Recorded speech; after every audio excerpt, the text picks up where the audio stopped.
Apavu pēdu kriminālistiskā izpēte.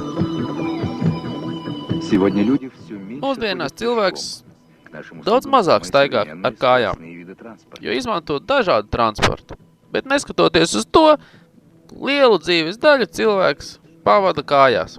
И все же большую часть времени мы проводим на ногах. Cilvēks atstāja savas pēdas.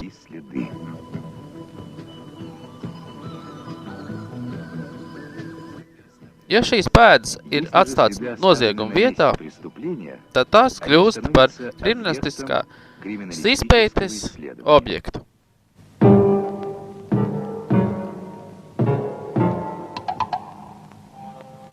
Apavu pēdu kriminālistiskā nozīme. Apavu pēdas ir svarīgs pierādījums, atklājot noziegumu. Viņas nes dažādu informāciju par noziegumu un par personām, kas to veikusi. Viņas liecina par cilvēku skaitu, par to, ka viņas ir bijuši tajā notikuma vietā. Pēc apavu pēdām ir iespējams nosacīti spriest par cilvēka augumu. Garāku augumu cilvēks sastās lielākas apavu pēdas.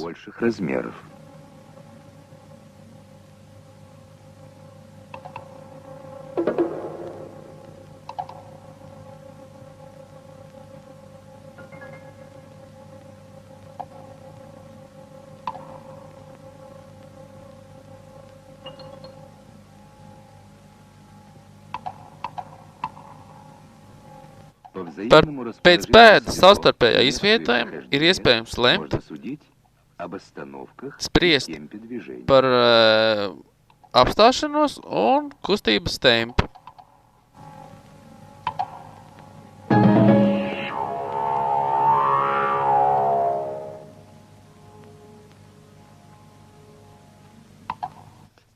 Pēc apavu pēdām var noteikt maršrutu un kustības virzienu notikuma vietā.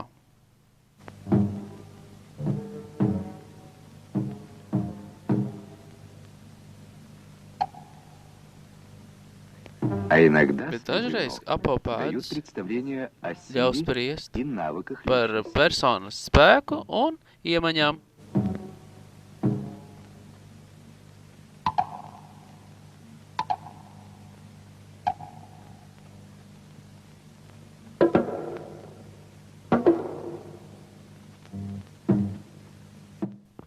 Ja apavu pēdas ir nosacītas skaidrs, tad pēc viņām var noteikt apavu fasonu un veidu.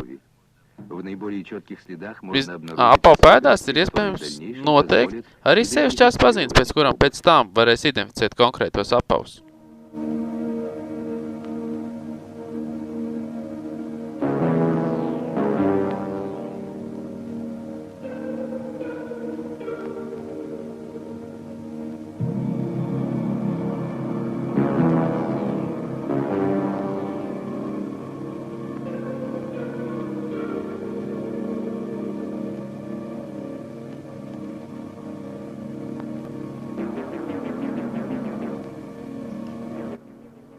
Dziļas apjoma pēdas ļauj izvirzīt versiju, ka noziedznieks ir nesis smagus priekšmetus.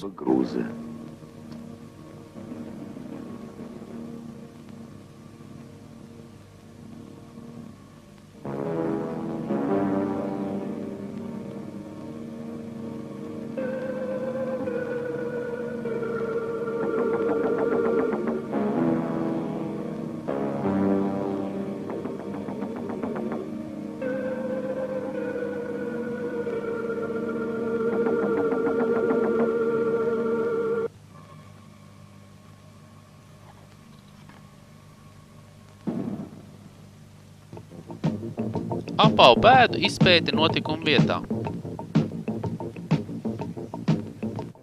Apavu pēdu kriminālistiskā izpēte sākas jau notikuma vietā. На месте происшествия.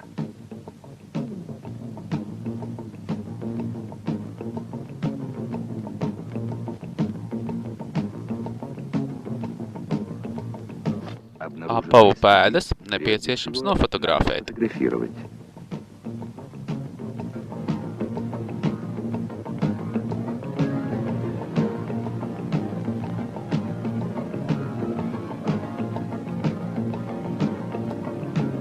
Pēdu celiņš tiek fotografēts, izmantojot līniju veida panorāmas fotografēšanas paņēmienu.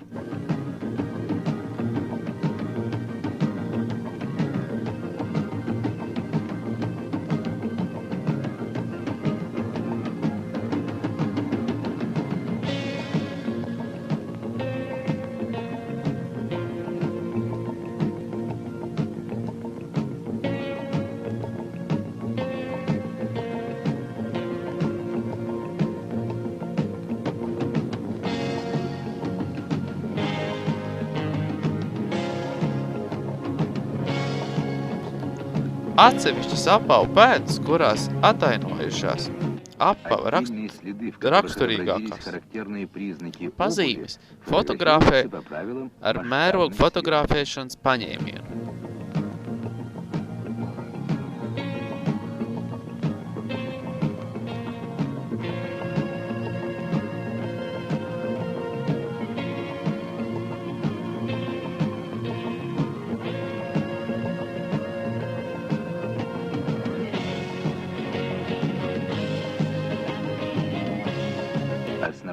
Pamat izpētes metoda notikuma vietā ir mērīšana. Lai noskaidrot nozieguma apstākļus, nepieciešams izpētīt apavu pēdu celiņu. Apavu pēdu celiņš sastāv no kustības līnijas virziena,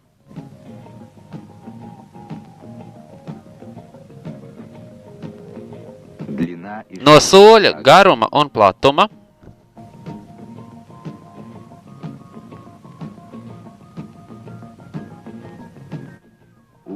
kreisā un labā soļa leņķa un no pēdu izvērsumu leņķiem.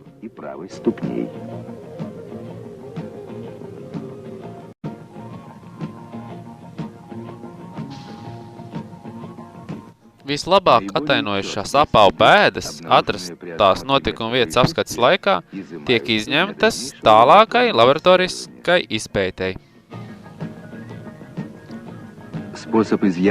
Izņemšanas paņēmiens ir atkarīgs no tā, uz kādas virsmas šīs pēdas ir atainojušās.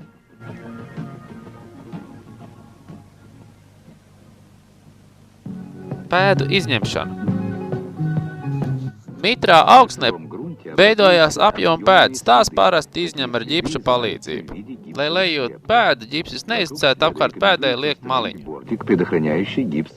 Sagatavotajam ģipša maisījumam pēc konsistences vajadzētu atbilst kā biezam krējumam.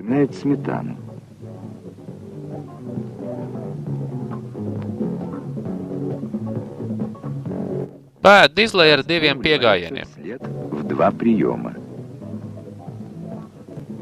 Koka skaliņi tiek izmantoti kā pēdas armatūra. Uz birkas tiek norādīta pēdas izņemšanas laiks un vieta.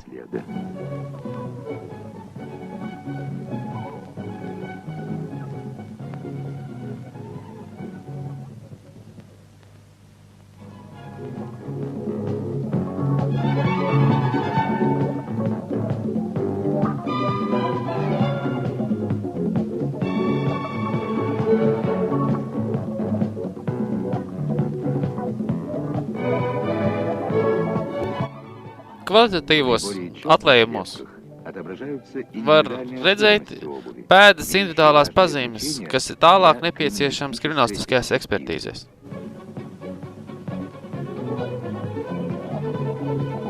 Ja pēdā ir iekrituši sveši priekšmeti, pirms pēdas izliešanas tos nepieciešams izņemt.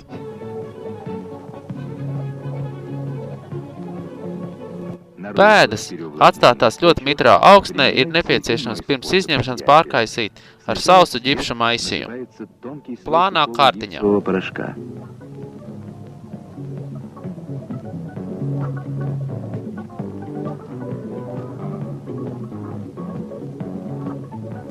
Pēc tam pa virsu tiek lietas ģipša maisījums.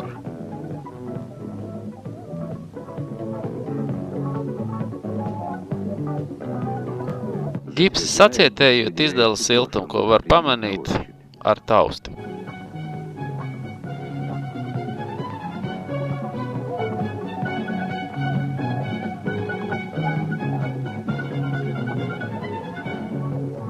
Palikusī augsne tiek nomazgāta ar ūdeni.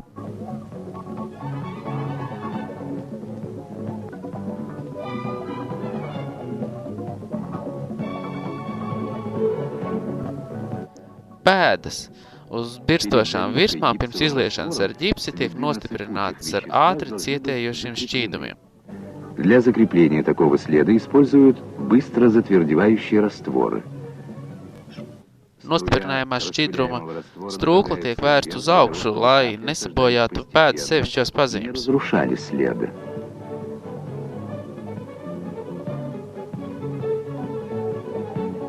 Способ изъятия поверхности Virsmu pēdu izņemšana ir atkarīga no virsmas, uz kuras ir šīs pēdas. также зависит от следовоспринимающей поверхности.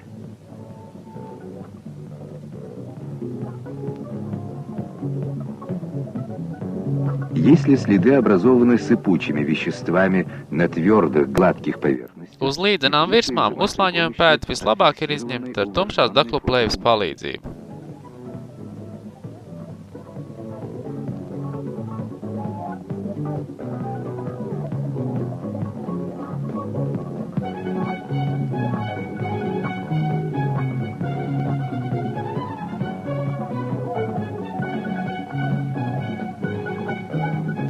следы на неровных поверхностях Uz nelīdzenām virsmām, tāpat kā uz līdzenām, vislabāk tomēr ir izmantot tumšo dakloskopisko plēvi. Protams, ir iespējams izmantot arī elektrostatisko putekļu pacēlāju. рельефа. Если же след оставлен Ja apavu pēdu ir iespējams izņemt ar visu priekšmetu, tad tā ir jādara. вместе с этим предметом.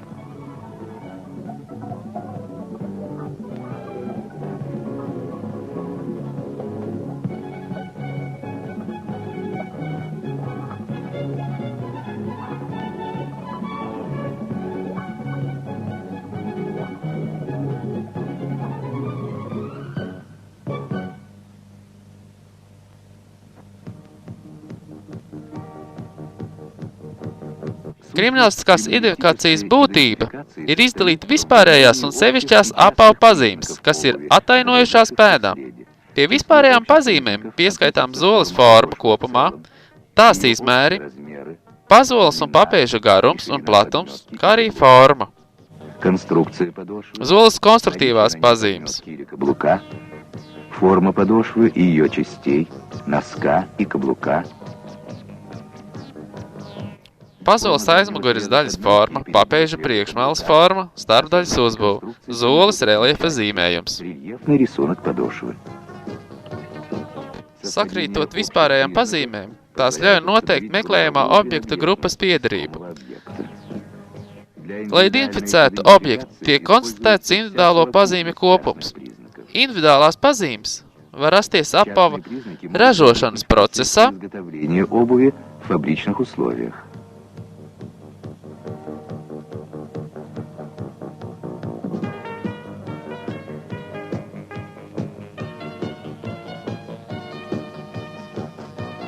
Индивидуальными par individuālām pazīmēm tiek uzskatīts pazīmes, kuras rodas apavu lietojot, nodilumi, plaisas un citi bojājumi. Individuālā pazīme sakratība uz apavu un salīdzinājumā pēdā pēc formas un savstarpēji izvietojuma ekspertam dod izdarīt secinājumu, ka pēda veidot ar ekspertīzei iesniegto apavu.